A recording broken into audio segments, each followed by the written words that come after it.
Hay paredes de escalada por toda la geografía peninsular, pero una de las zonas donde concentra más variedad es en la provincia de Lleida.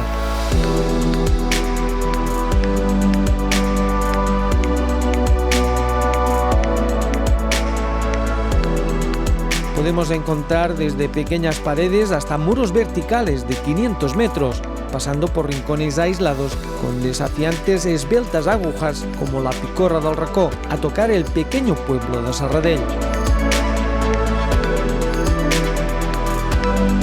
Hay rutas de escalada tanto clásica como deportiva, y el tipo de roca va desde un calcáreo compacto hasta el granito más duro, pasando por roca conglomerada.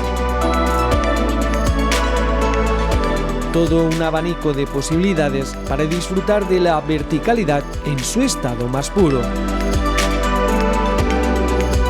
Tanto y tan cerca.